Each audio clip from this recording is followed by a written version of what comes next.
नमस्कार दोस्तों, स्वागत है हमारे यूट्यूब चैनल टू वर्ल्ड पे। दोस्तों, आज हम राजकुमार सिद्धार्थ यानी गौतम बुद्ध के बारे में जानेंगे। सिद्धार्थ गौतम बुद्ध के बचपन का नाम है जो बहुत ही दयालु थे। एक दिन राजकुमार सिद्धार्थ अपने चचेरे भाई देवदत्त के साथ बाग में घूमने के लिए निकल पड़े।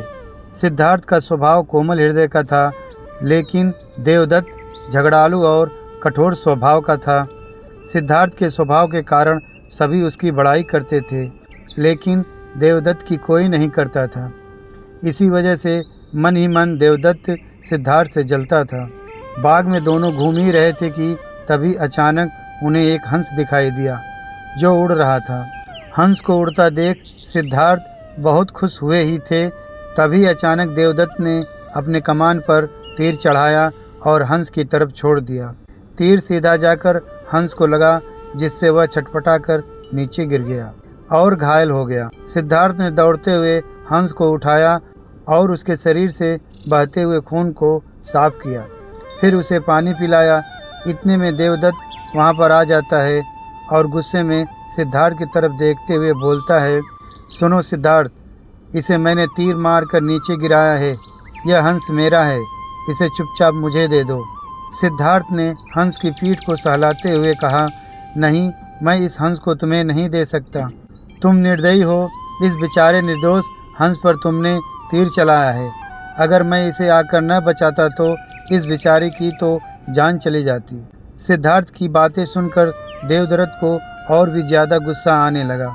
घूरते हुए उसने सिद्धार्थ से कहा, देखो सिद्धार्थ, यह हंस मेरा है, मैंने इसे नीचे गिराया है, इसे मुझे दे दो, और अगर नहीं दोगे तो मैं राज दरबार में जाकर तुम्हारी शिकायत करूंगा। देवदत्त के इतने कहने के बाद भी सिद्धार्थ ने उसे हंस नहीं दिया, जिसके बाद देवदत्त ने राजा शुद्धोधन के दरबार में जाकर सिद्धार्थ की शिकायत कर दी। शुद्धोधन ने देवदत्त की बात को ध्यानपूर्वक सुन और सिद्धार्थ को दरबार में आने का बुलावा भेजा। कुछ ही देर बाद में सिद्धार्थ हंस को लेकर राज दरबार में आए। राज दरबार के ऊंचे सिंहासन पर राजा शुद्धोधन बैठे हुए थे और आसपास के नीचे आसनी पर राजमंत्री तथा अन्य पदाधिकारी बैठे थे और कई सैनिक हथियार लिए द्वार के निकट खड़े थे। शुद्धोधन के प्रश्न करने पर देवदत्त सर झुकाए बोला, महाराज, इस समय जो हंस सिद्धार्थ के हाथ में है वह मेरा है। मैंने इसे तीर मारकर नीचे गिराया था। सिद्धार्थ ने उसे तुरंत उठाकर उस पर अपना अधिकार जमा लिया। कृपया मुझे मेरा हंस इससे वापस दिलाइए। फिर राजा शुद्धोधन ने सिद्धार्थ की ओर देखा और बोलने का संकेत किया। सिद्धार्थ ने सर झुकाकर शांत स्वर में बोला, महाराज, यह बेचारा हंस एकदम निर्दोष है, बिना किसी को कष्ट पहुँचाए उड़ रहा था। तभी देवदत्त ने तीर मारकर इसे घायल कर दिया। मैंने इसका उपचार किया और इसके प्राण बचाए। मैं यह समझता हूँ कि प्राण लेने वाले से अधिक प्राण बचाने वाले का अधिकार होता है। मैं आपसे प्रार्थना करता हूँ कि यह हंस मेरे पास ही रहने दिया जाए। मैं इसे अच्छी तरह से स्वस्थ करके आकाश में उड़ा देना चाहता हूँ। शुद्धोधन ने अपने सभासदों से विचार विमर्श किया।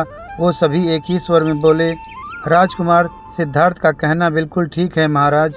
जीवन लेने वाले से ज़्यादा बचाने वाले का अधिकार होता है।